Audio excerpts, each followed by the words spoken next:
ఇప్పుడు ఆయన పలికిన విలువైన 7 మాటల్లో మొదటి మాట చెప్పడానికి ఇచ్చిన ధన్యతను బట్టి దేవునికి వందనాలు తెలియజేసుకుంటున్నాను.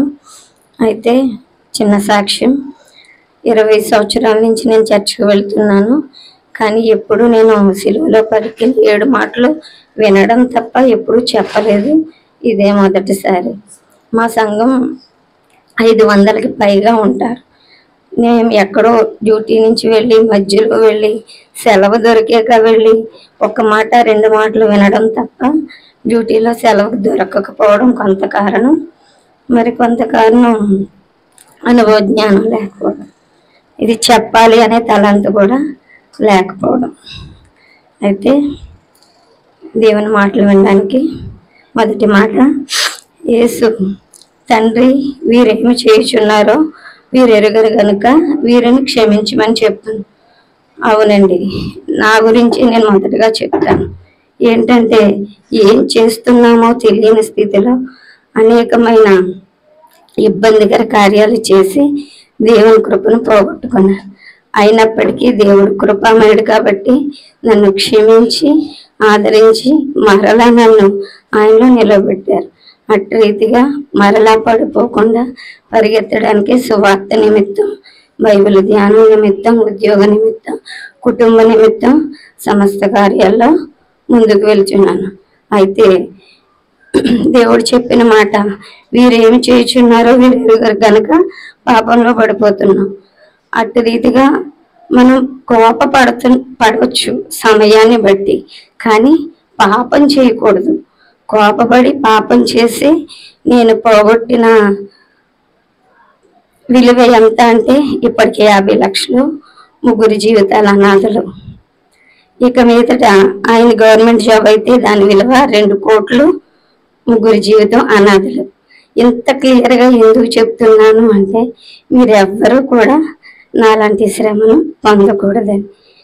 అందరి నిమిత్తం నన్ను దేవుడు ప్రేరేపించిన ఈ విషయాన్ని చెప్పగలుగుతున్నాను. కానీ దేవుని ప్రేమ ఎలాంటిదంటే మనం దేవుని ప్రేమించటమని కాదు, కానీ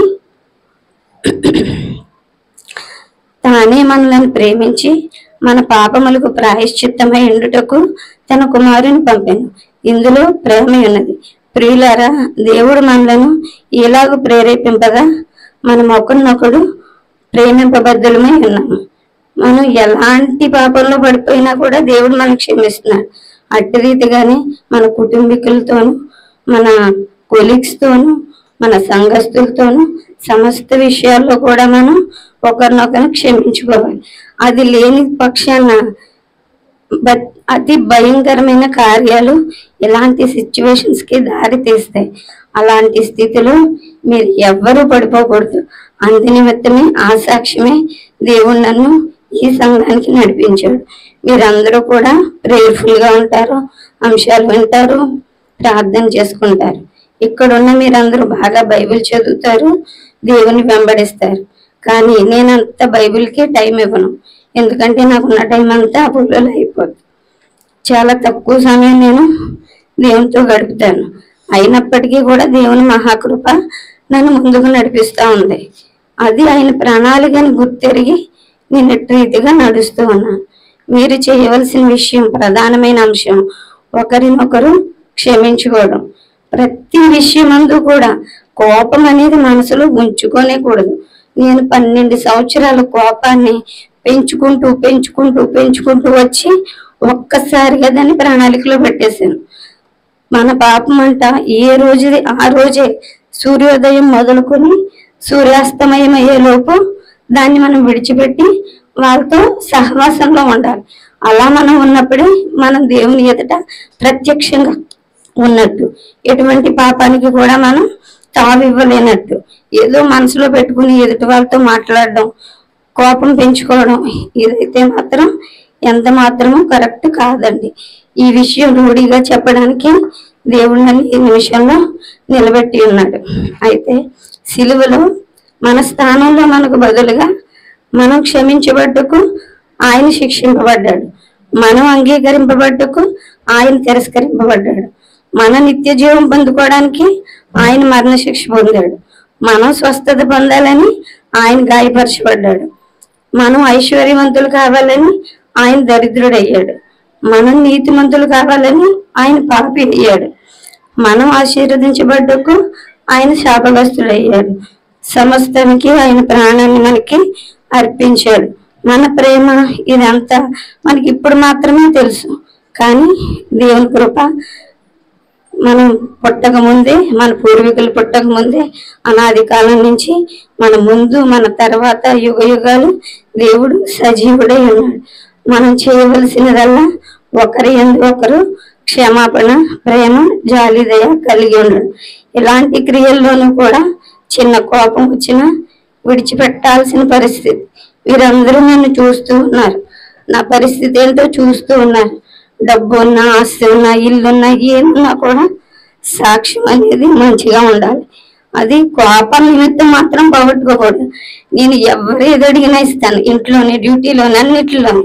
కానీ నాకు దేవుడు అలా ఇస్తున్నాడు, నేను ఇస్తా ఉంటాను, ఇక్కడే కదా డ్యూటీలో కూడా. అయితే నాలో ఉన్న ఒకే ఒక్క కోణం కోపం. ఆ కోపమే నన్ను ఒంటరిని చేసింది, నా బిడ్డని అనాథం చేసింది. నేను ఎంత ఉన్నా ఏమన్నా ఒక ఎంప్లాయ్, ఇది జీరో వాల్యూ. దేవుడిలో ఉండాల్సింది క్షమాపణ. లాస్ట్ ఇయర్ నేను క్షమాపణ సంఘంలో వెళ్ళి అడిగి ఆయన కాళ్ళు పట్టుకొని వచ్చాను. కానీ ఇంకా సమాధానం లేదు. మీరు అట్టి రీతిగా ఎవ్వరు కూడా ఎవరి పట్ల, భర్త పట్ల, పిల్లల పట్ల, కుటుంబంలో, అసలు కొలీగ్స్ లో అయితే అసలు కోపాన్ని ఉంచుకోకూడదు. అది ఎలాంటి పరిస్థితికైనా దారి తీసే పరిస్థితి అది. ఎందుకంటే అపోలోలు అవి జరుగుతున్నాయి, నేను చూస్తూ ఉన్నాను. మా జూనియర్ అమ్మాయి మెటర్నిటీ లీవ్కి వెళ్ళింది, మళ్ళీ తిరిగి రావాలి. కానీ అమ్మాయి అంటే ఇష్టం లేక మా ఇన్ఛార్జి మళ్ళీ అమ్మాయిని తిరిగి రానివ్వలేదు. ఆమె కూడా క్రిస్టియనే. కానీ దేవుడు గొప్పవాడు ఏం చేశాడంటే ఆ అమ్మాయికి గవర్నమెంట్ జాబ్ ఇచ్చాడు. ఆ అమ్మాయి కనిపించి, అక్క నాకు గవర్నమెంట్ జాబ్ వచ్చింది, నువ్వు నా కోసం బాధపడొద్దు అని నన్ను చూసి ఎలా ఉన్నానని బాధపడింది. అయితే క్షమాపణ అనేది ఎవ్వరు డబ్బిచ్చి కొనలేనిది, అది చాలా వాల్యుబుల్.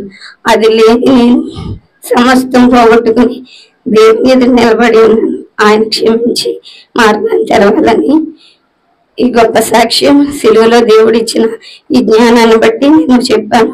వ్యక్తిగతంగా దేవుని పరంగా మీరు ప్రతిదీ గుర్తెరిగేవారే.